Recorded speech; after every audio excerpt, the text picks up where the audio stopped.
Welcome to the Phoenix Prosperity Podcast, where wealth meets legacy. Join your host, Tim Fergestad, as we explore the journeys of Phoenix's finest to success and beyond.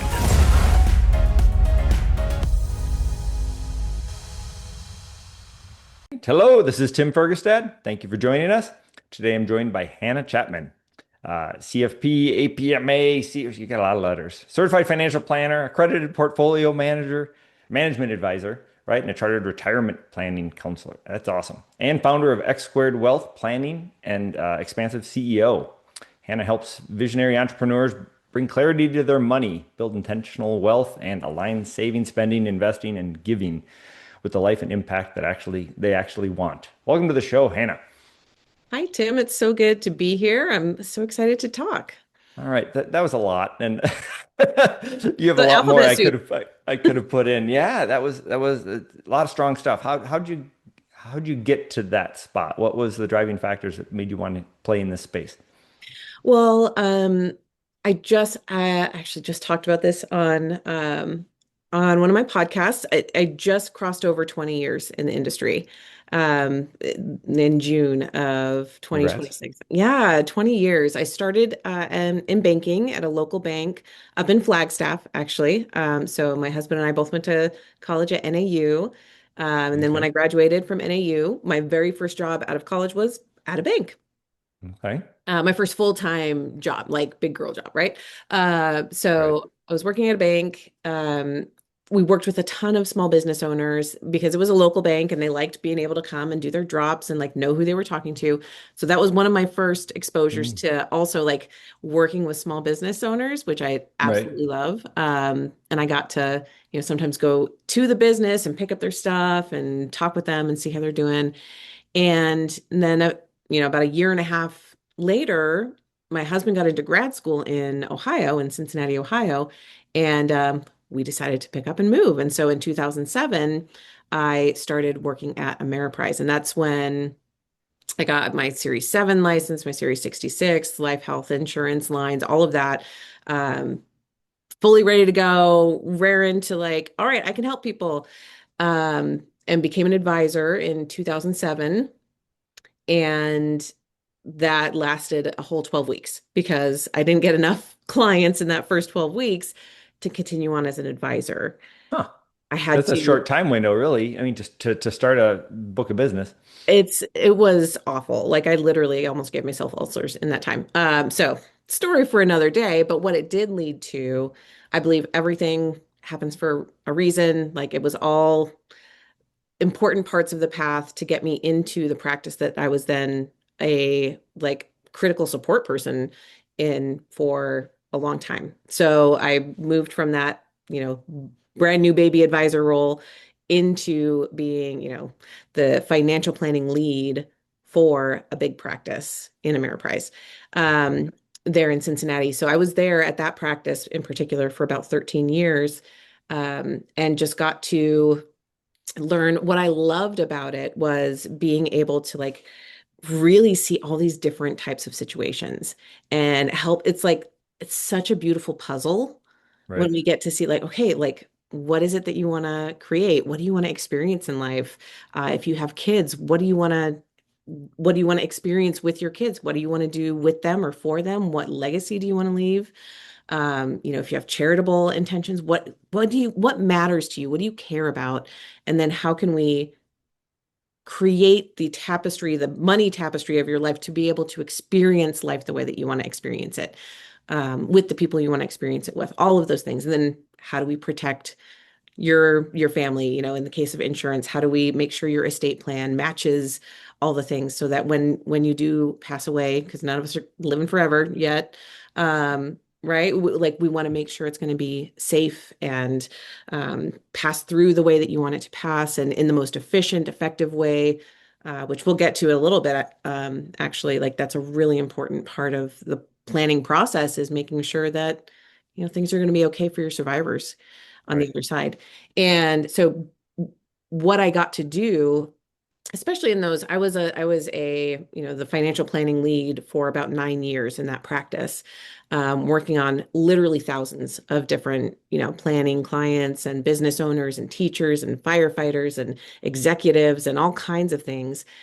And in that time, before I became an advisor again back in like 2016, so about almost 10 years ago, um, I got to know so many different situations, and I realized how much I love working with those complex puzzles, Right. and especially with business owners. So most of my practice is entrepreneurs and business owners. Again, because it's a thousand-piece puzzle that we gotta Right. map it all out, see where everything is. And from that place of compassion, from that place of like, you're right where you're supposed to be, and we're going to figure out how to get you to the next place that you want to go efficiently, effectively, tax efficiently, um, and with joy and peace around the financial piece of it, Right. is what's so important to me. Well, yeah, peace, right? So a little well, that's something you do, right? Is your bio says you bring peace to the confusion and chaos of finances. Uh, what kind of chaos are your clients usually dealing with when they first come to you? Oh gosh, a lot of times, I'll give some very specific recent examples. So a brand new client that I'm working with was tax confusion, tax, maybe not quite chaos, but realizing that is a CEO of a good sized company, being able to pay himself more income than he's ever had in his whole life, and it's like great, the business is doing great, and then finding out on the other side, like, He's taxed at the highest possible amount. yeah, and the way that he took his income actually exacerbated it, right? Hmm. So taking Is income, ordinary, yeah. as ordinary, as a bonus instead of taking it as a dividend, Mhm. from the business literally cost him $75,000 last year in taxes that were frankly unnecessary. And so kind of seeing that and then realizing that, oh, the chaos, actually, the way you asked the question just led me to the answer, right? The chaos was that he has these different, as a CFO for the business, he has an accountant for his taxes, um, technically has a financial advisor for like the 401(k) for the company. Not one of those people was talking to the other one. And so Right. he's in the middle, like, who was supposed to tell me about that? Who was supposed Right. to like help me figure that out? And then his CFO said, "Oh, do you have a personal financial advisor?" And he goes, "No." Nope, don't have that one. And so that again, especially with a client, in that scenario, the CFP part of me, Right. certified financial planner, like I'm the quarterback for, okay, here's the whole puzzle. And it's my job to be able to see how the business income informs and affects the personal income, and Right. how the business taxes inform and affect the personal taxes. And how do we bridge all of that and turn it into, okay, these are different pillars for sure, but they need to work together. They need to work in Right. harmony so that we are, if you make money, you're going to pay taxes. I am not the person that's going to be like, I want you to pay zero taxes and we're going to do everything we can to get you there. Because I don't want you to be audited and then have like all kinds of penalties that you have to pay, right? So I am more on the conservative side of, like we're going to pay taxes if we make money, but we can reduce taxes in all of the legal ways Mhm. that are going to bring your tax burden down so that you can use that money in the way that actually is going to support you, support your family, support your philanthropic goals, that you actually get to direct that instead of, you know, Right. just giving it more to the government and it's going to who knows what. Right. Yeah. Okay. That's a good example of uh well, in taxes, for example, of having a preparer but not a planner, right? Not having a Yeah. strategy and then a more holistic approach to foresee and that stuff you can't do in post act retroactively Not or in post. Yeah. not so much, right? Yeah, sometimes you'll be able to amend, right? Like sometimes you can, but that's also a very costly process and It's so much easier to do it right on the front side Right. than it is to fix it on the back side. And Right. then there does come to be a point where you can't fix it anymore either. So Right. yeah, That's also a super. good example too of the uniqueness of each situation. That's something that I've enjoyed about kind of where I'm sitting now is the relationships, right? I'm a nerd, right? Everybody assumes that I want to sit and play with the spreadsheets part of the business all the time. Do you get that in banking? Everybody assumes is it antisocial or because I enjoy Sort that. of. Yeah. Well, and it's my degree is actually in performance, in flute performance.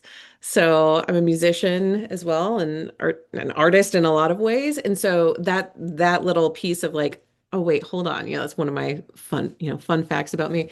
They're like, well, how did you get into finance then? Like how those don't seem like they go together. And quite honestly, like they really do.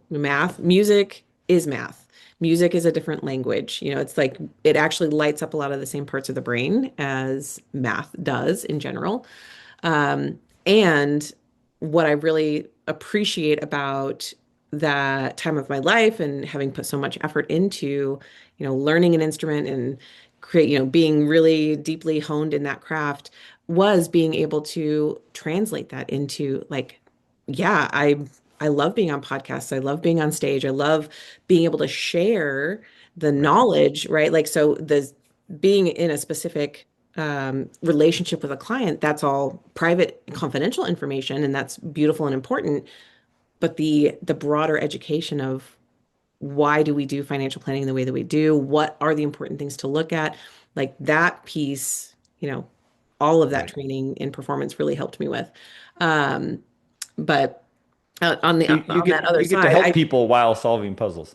exactly. I like on that other side, like I freaking love like a pretty spreadsheet, right? Like give me a spreadsheet. I'm gonna make it pretty, but it's gonna be a really robust spreadsheet. And we need that. We need the data. We need really, good, clean numbers, good, clean data so that we can make the best possible recommendations. But that's only part of it. That's really the ethos of X squared wealth planning is that it's like the data and the numbers, yes, they're super, super important. They need to be clean, they need to be good. Technically, we need to be right. But the other, even bigger part of the conversation is how do you feel about those numbers? Yeah, right. Yep. I just read The Psychology of Money by Morgan Housel. I have Um, not read that. It's been recommended 1,000 okay. times to me. I need to just Well, get it. one of the, I mean, he talks a lot about the behavioral aspects to it, right? The emotional sides of getting people to stick to a system, right? Even though you may have the spreadsheets and the numbers and have it all planned out.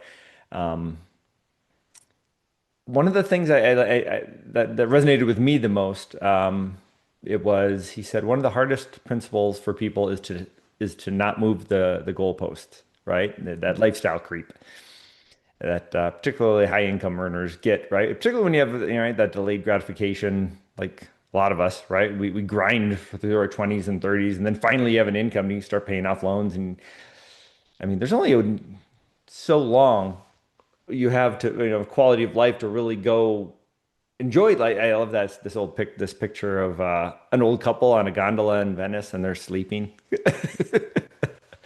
Right? They worked out. Now they're retired. Now they're too tired to enjoy it. Anyway, um, yeah. So some good points there, right? You need the numbers, but you also need help setting up systems that they can stick with. Mhm. And is that a big part of maybe what high earning entrepreneurs misunderstand about wealth? Yes. Yeah, it really is. And I mean, another thing that's so interesting with entrepreneurs and why they're kind of their own uh, planning category for sure is because most of the time, you could build a business to 8 figures, literally, and not have built your own personal wealth at that Right, same time. Right. So you might be running a business that is making 15 to 20 million dollars a year in revenue, and you have $250,000 in your brokerage account or in your 401k. right, Because And why is that? Any entrepreneur will tell you because you've been focusing on the business, Yeah, right? trying And to you've been, scale. right, trying to scale, paying for coaching, paying for consulting, hiring, always constantly putting it back into the business because for, up to a certain point, that is most likely the place you're going to get the most return. Right. And so it's wise until you get to the point where now, okay, now we need to start diversifying.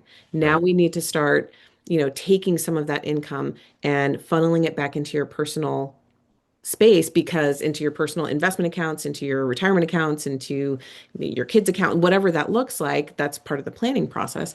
But the business itself, if you only build the business and you only focus on, growing the bottom line, growing the net income for sale, then you've also got this huge, tax issue on the sale side.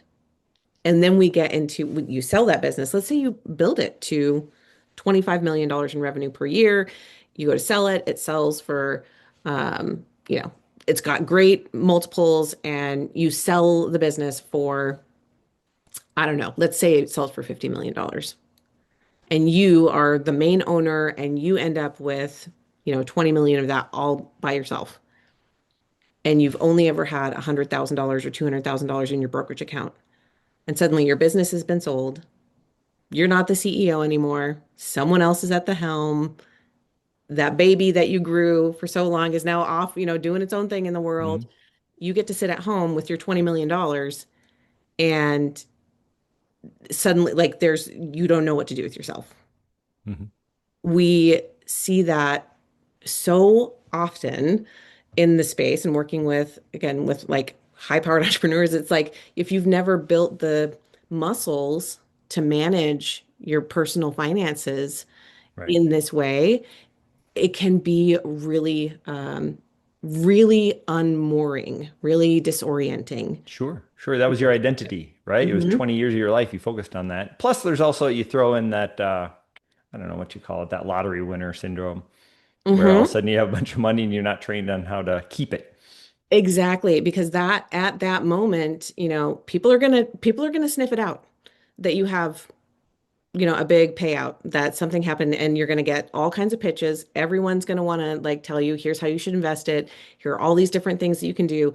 Again, when you've never even had like a steady, stable cash reserve or never been out of debt, never, all of these things that it's like emotionally, it's very, again, dysregulating. And part of that process of coming back into regulation is, okay, we need to figure out what is it that you actually want to experience? How do you want to live? How much money does it cost to run your life Right. comfortably? I'm not asking people to be like penny pinching. Absolutely not. I don't even use the word budget. I use the word spending plan because we're going to spend Okay. money. I'm not asking you to spend Right. less. I just want to know what it is, so I that think you we can said spending joyfully. spending joyfully. Yes, yeah. We need to invest wisely, spend joyfully, and support generously. Like those are the three things that most of my clients really want to be able to do. And so it's helping those people find balance between, yeah, some of that probably does go into private investments. Some of that does go into, a bond strategy for safety. Some of that does go into, probably some individual stocks that are going to keep growing over time, right? We're going to have a diversified strategy for you that then matches what you actually need when you actually need it. And love to just mention, like on the X Squared website, you can actually go to the significant wealth events page and you can download a copy of this. It's not the full playbook. It's not going to give you like step by step, here's everything you do. But if this is you or almost you, or you're receiving an inheritance, going through a big divorce, receiving a payout of any kind, whether it's a business sale or something else, um, a settlement of any sort, we have a resource for you to go and look at and read, like which one are you? Go read those pages. go look at, what are the things you might be feeling? What are the tax implications you might need to ask about first? And what's your checklist of, here are the steps that I can take right now before and the questions I need to ask when I go to look for the right advisor for me for that time. Right, right. Things will change, but the planning part is essential. I think that was an Eisenhower quote, wasn't it? Plans are worthless, but planning is essential. It's a great one. I should look it up. I love that. Yes. But Yeah. yeah. So good stuff. Yes, please. We'll post links and stuff so people can go explore and find those resources and start working through some of that.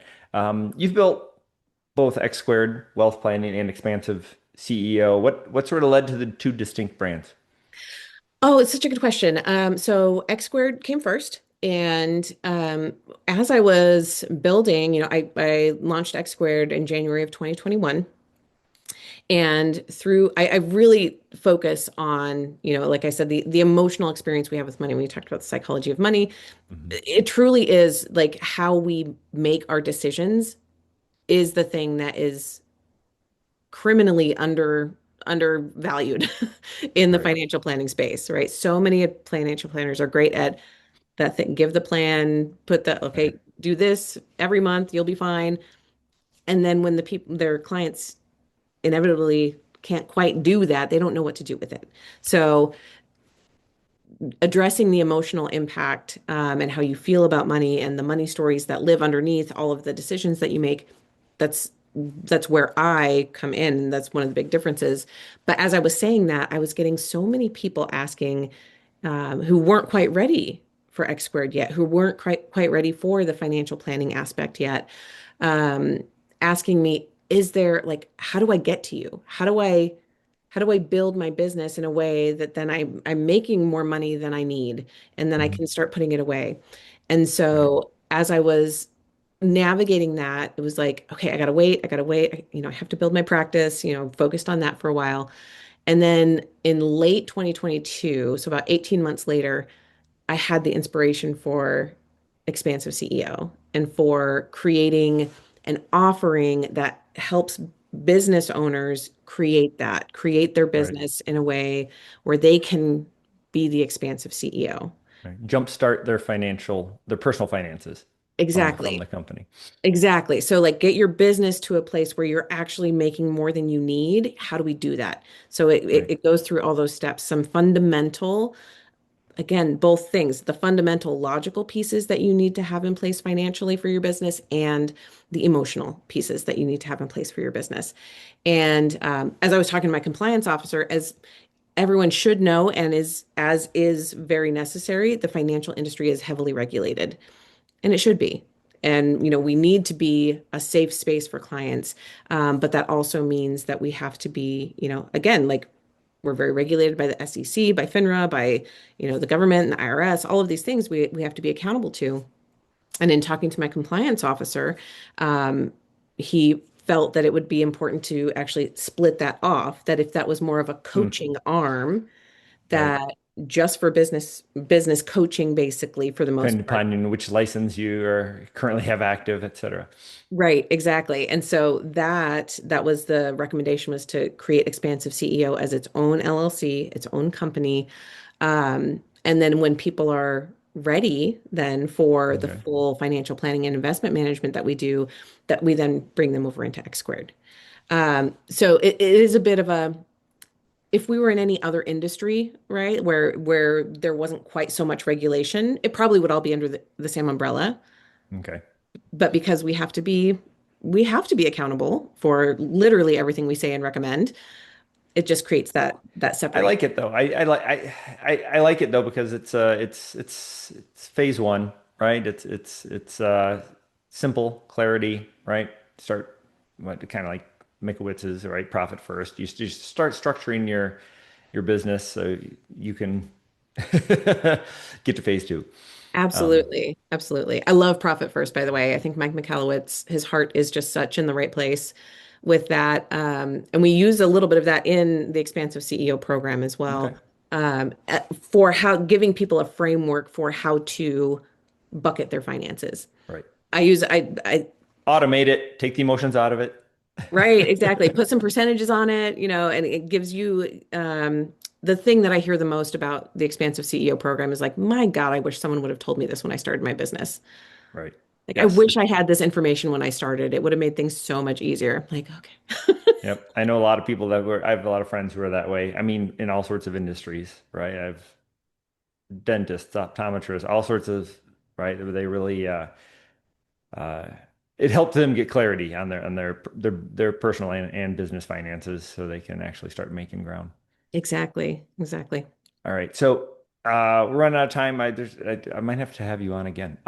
So there's Yeah, you have two podcasts. I do. And you have two businesses and two podcasts. Can you tell us a little bit about the podcasts? Yeah, absolutely. So, Expansive CEO was my first podcast.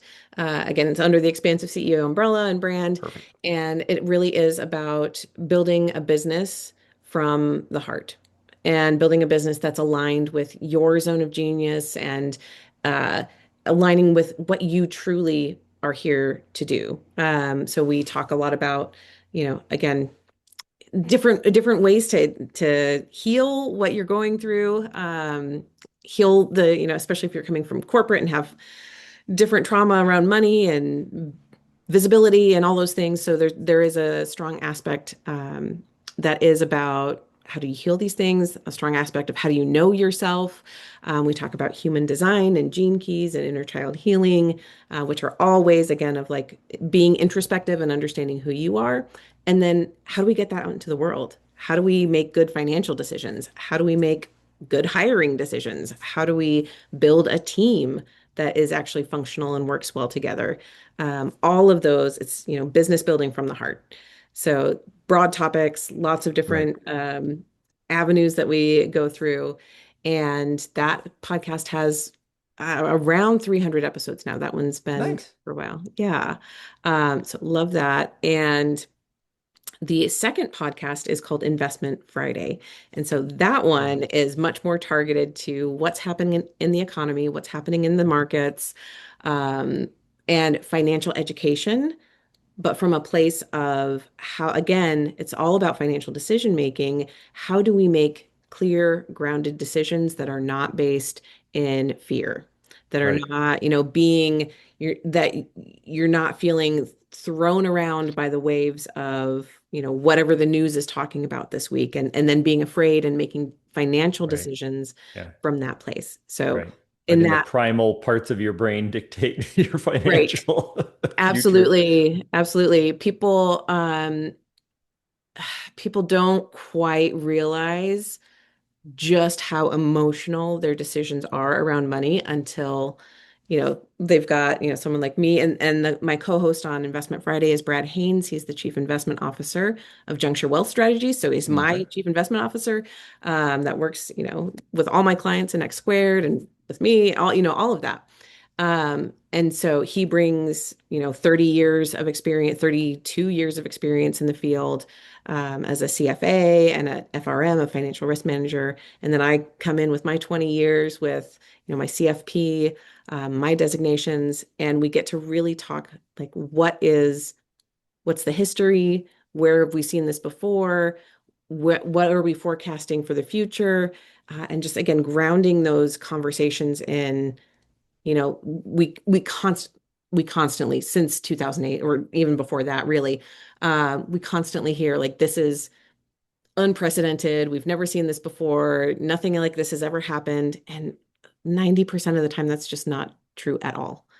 Right? Right. We can look back to history, and history doesn't repeat exactly, but it sure does rhyme a whole lot. Yep. And that happens in the financial markets. We go through cycles, we go through business cycles.